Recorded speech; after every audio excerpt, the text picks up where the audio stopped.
What's up, y'all? I am about to have some breakfast, and I wanted to have a conversation with you all while I have my breakfast.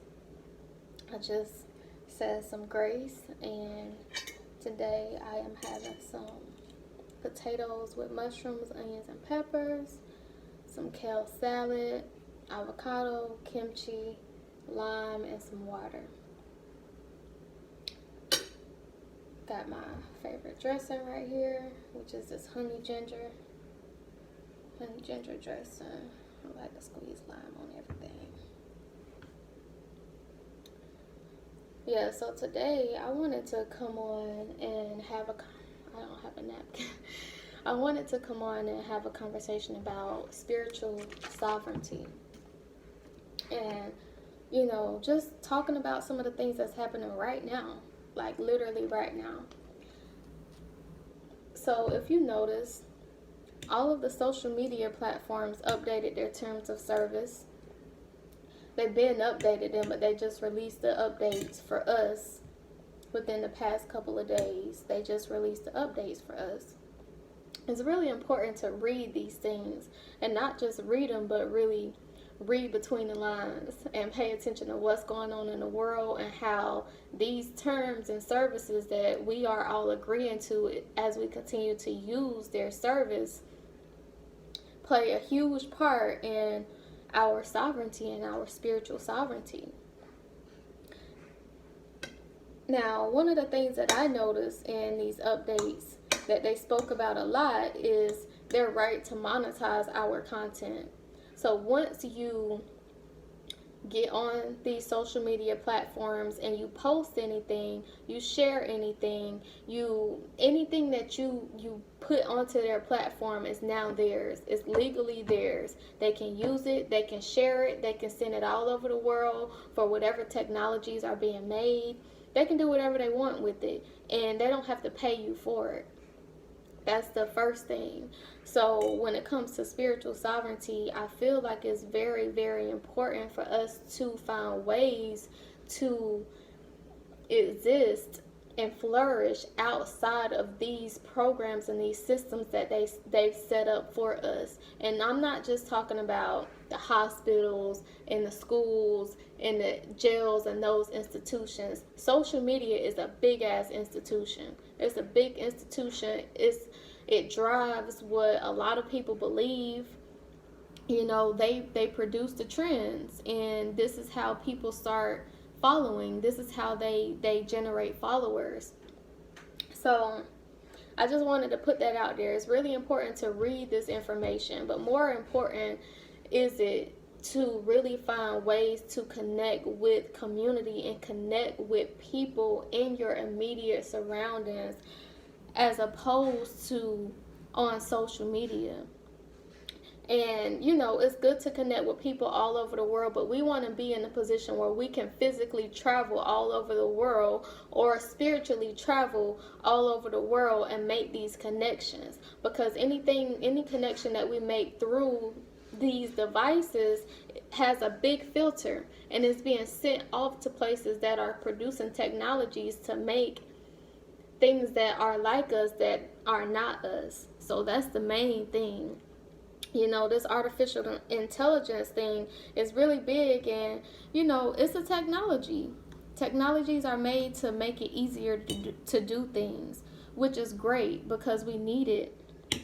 We need it in a lot of senses, but when they decide to make this artificial intelligence be a mock of the human intelligence, that's where the problem comes into play, because we can't be duplicated, we can't be replicated. We are the original people, we are the original beings, and as much as they can try, we have to understand that they can't do anything without our consent. They can't go and make a replica of us unless we give them consent to do those things. And we give them consent all the time with the vaccinations, with social media, signing these contracts and forms without reading.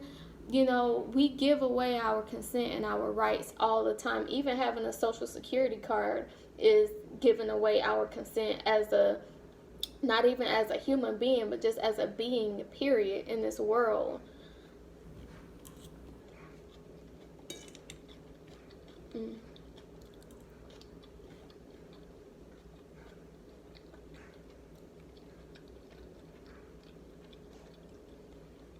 Now,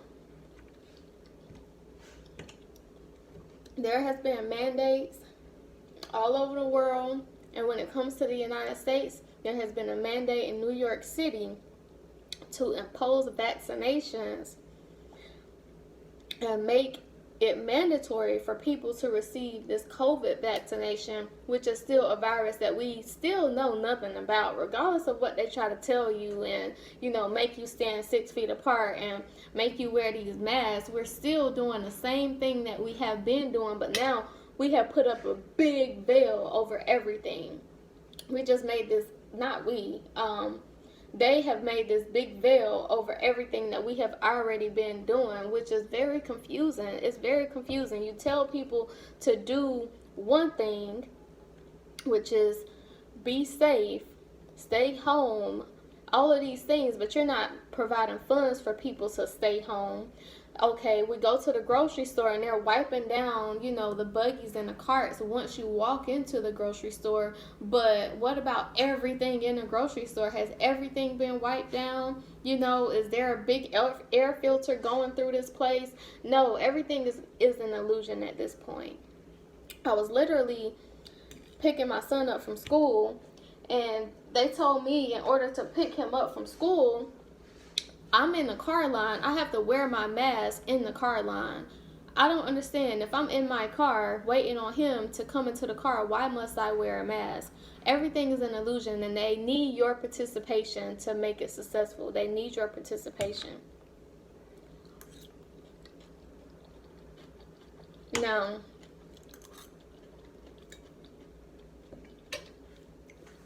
like I was saying, New York State Bar has released a mandate that will be enforced, and they will use government and, law enforcement, military, whatever they have to use to enforce this, to make everyone in New York take the COVID vaccination once it is passed. But they were very specific to point out the Black and brown communities, because these are the people that have been impacted most by COVID. These are just the people that have been impacted by colonialism and oppression, and have literally been slaves, and literally been forced to move out of their homes, and literally been forced to eat crap. So now we have all of these diseases within our body. We have these diseases within our body, and now you release some virus that basically triggers these diseases. It triggers these things, and it triggers our body and makes our body, shut down, or it gets us in this state of mind, because it's really a mind thing where we really literally have to fight for our lives. This is a virus where only the strong will survive, and it's about a mental strength. Only the mentally strong will survive. But because they have done all of this, now they have statistics. They put out this information, made things this way, so that now they can have statistics to show that this virus has negatively impacted the Black and brown communities more than any other community. So because of this, these are the ones that need to take this virus first and foremost, this vaccination, first and foremost before anybody else. We need to make sure that they get it. We need to do whatever we can to convince them that this is good for them. We got to go into their communities. We got to talk to them. We got to utilize force if that's what we need to convince them to take this thing. Who the hell even knows what this is? Somebody please tell me. But if you pay attention to what's going on around the world, you can see what's being planned here. The thing is, the United States try to do things in this subtle way. They try to make it where it's this huge veil, because they still want to be looked at as the best country in the world. They still want to be looked at as the best lands to walk on, and the land of the free and the home of the brave. They still want to be seen as those things, so they create these illusions. Social media is one. Like, I was going back to social media. So the only way that they can efficiently create a system and a protocol that is structured like us, that replicates our DNA, that moves like us, that thinks like us, that, do what we do. First off, like I said, they have to have our consent to do that. Secondly, they have to have our consent, first off. Secondly, they have to be able to get into our bodies and get into our minds and see, what it is that we think and how we do things. And not just that, they need to understand us emotionally, because that's the lacking part, the emotional part. The heart, they've already got the mind, but the heart, this is our home, and our heart is going to be here because, like they say, home is where the heart is. So they have to get the heart. They have to understand what causes us to be emotionally driven, what causes us to respond to things more. And that's what's happening. That's why, they want you to celebrate when they want you to celebrate, so they can do other things on the back end. They want you to be angry when they want you to be angry, so that they can incite a war and incite violence and entice violence, because that's what they do. But eat my food. I'm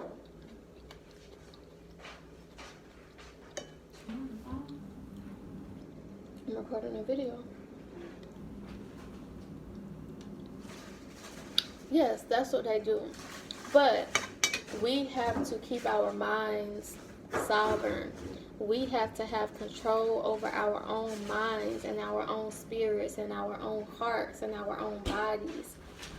We have to make sure that we are aligned and we can think for ourselves and we can move for ourselves and we can do it. We have to see what's going on.